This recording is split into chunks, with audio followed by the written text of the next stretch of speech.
Yun nga yung hinahanap po yun. natin, yung mga proponents. Ito, sinabi na ni Bryce, si Saldico, isa sa promoter. Sinabi rin ng Diskaya, lumabas din ang mga pangalan, 17 congressmen. Nabanggit din si Saldico doon at si Speaker Martin Romualdez. Di umano, sinabit nung dalawa sa kanilang sinabi. Tama? Yes, Mr. Sa Chair. isang araw, pumunta rito si Representative Toby Chanco, isinegaw niya rin ang pangalan ng Saldico at nag-produce siya ng resibo. 2 probinsya lang, makikita mo yung pangalan ni Saldico. Halos pangalan niyang nakalagay doon na proponent 13.8 billion pesos. Magtataka ka dito, yung kanyang kumpanya na SunWest, wala man lang dito para umpisahan nating tanungin. Di ba kayo nagtataka kung bakit gano'n? Yan ang gusto kong bigyan ng diin dito. Ito na ang sagot sa tanong mo, Sen.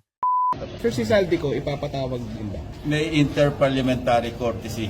He's still a congressman and mayroong tradition na voluntarily he can appear and testify or manifest. Hindi po batas ang pinag-uusapan. Wala ho tayong pakialam sa batas na yan. Sometimes, you have to bend the law. Pero to send an invitation or even a subpoena, hindi proper. Mas mataas po ang taong bayan sa batas. Sir, ganito kasi seryoso yung allegation against kanya. Well, regardless, Wala ho tayong pakialam sa batas na yan. Sometimes, you have to bend the law. kasi yan ang tradition dinatnan na namin yan dito. Ang problema kasi, Mr. President, kung susundin natin ang batas, baka pagdating po sa dulo, wala na pong makuha ang gobyerno. Wala ho tayong pakialam sa batas na yan. Sometimes, you have to bend the law.